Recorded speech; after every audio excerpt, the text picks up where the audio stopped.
Welcome back. તો વડોદરામાં હરણી lake boat દુર્ઘટનાનો સમગ્ર મામલો સ્કૂલ સંચાલકોએ આખરે પોતાની ભૂલ સ્વીકારી છે। ન્યૂ સનરાઈઝ સ્કૂલે પ્રવાસ માટે ડીઈઓની પરવાનગી લીધી ન હતી અને હવે સ્કૂલ સંચાલકોએ ભૂલ સ્વીકારતા ડીઈઓ કચેરીએ સમગ્ર કાર્યવાહી છે તે શરૂ કરી છે। ડીઈઓ કચેરી ન્યૂ સનરાઈઝ સ્કૂલના શિક્ષકોની હવે પૂછપરછ કરશે। સ્કૂલની માહિતીનું ક્રોસ વેરિફિકેશન કરવામાં આવશે। ક્રોસ વેરિફિકેશન બાદ 7 દિવસમાં કલેક્ટરને રિપોર્ટ સોંપવામાં આવશે। સંવાદદાતા માનુ ચાવડા ફોન લાઈન પર જોડાયા છે। માનુ, વડોદરામાં હરણી લેક બોટની જે દુર્ઘટના બની હતી, હવે સ્કૂલ સંચાલકોએ આખરે પોતાની ભૂલ સ્વીકારી છે, શું વિગતો? નેહા, હરણી લેકની જે બોટ દુર્ઘટના હતી એને લઈને અલગ અલગ બે પ્રકારની તપાસ ચાલી રહી છે। એક તો એસઆઈટીની ટીમ ક્રાઇમની દ્રષ્ટિએ તપાસ કરી રહી છે, બીજી બાજુ કલેક્ટર અને સોંપવામાં આવેલી જે રાજ્ય સરકારની તપાસ છે તૈયાર છે। કલેક્ટર કચેરીએ જે રીતે વિગતો મેળવી અને એમાં ન્યૂ સનરાઈઝ સ્કૂલ દ્વારા જે પ્રવાસ ગોઠવવામાં આવ્યો એની ડીઓ કચેરીની પરવાનગી જ લેવામાં નહોતી આવી।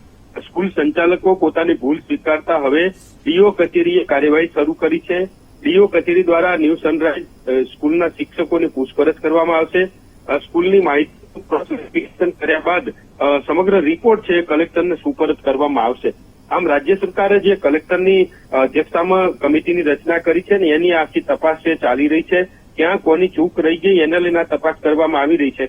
વિગતો આ પણ મળી રહી છે કે સ્કૂલના સંચાલકોએ પ્રવાસ માટેની ડીઓ કચેરીની મંજૂરી જ નહોતી લીધી અને એમનો પ્રવાસ ગોઠવી દીધો। રાજ્ય સરકારના શિક્ષણ વિભાગના નિયમનો ભંગ થયો છે અને એને લઈને અત્યારે તપાસ કરવામાં આવી રહી છે। જી નેહા, બિલકુલ માનુ, આટલી ગંભીર બેદરકારી દાખવનાર સ્કૂલના જે સંચાલકો છે તેમના વિરુદ્ધ હવે કોઈ કાર્યવાહી થશે કે કેમ?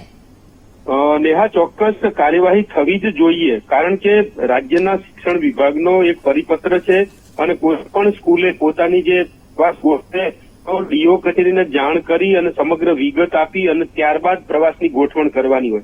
પ્રવાસની અંદર કયું વાહન લઈ જવાના છો, કોનું વાહન છે, ડ્રાઈવરનું નામ, એના ક્લીનરનું નામ, કેટલા બાળકો લઈ જવામાં આવશે, બાળકોની યાદી, કયા સ્થળે જવાના છો, આ બધી જ વિગત ભરવાની હોય છે। એ કોઈ તસ્તી સ્કૂલ સંચાલકોએ ન લીધી અને એના કારણે આજે બોટની દુર્ઘટનામાં બાળકો ભોગ બન્યા છે। તો આખે તપાસ એ કરવામાં આવશે અને દોષી જણાશે તો સ્કૂલ સંચાલકોના વિરુદ્ધમાં પણ કાર્યવાહી થઈ શકે છે। જી નેહા, બિલકુલ માનુ, વિગતો બદલ આપનો આભાર।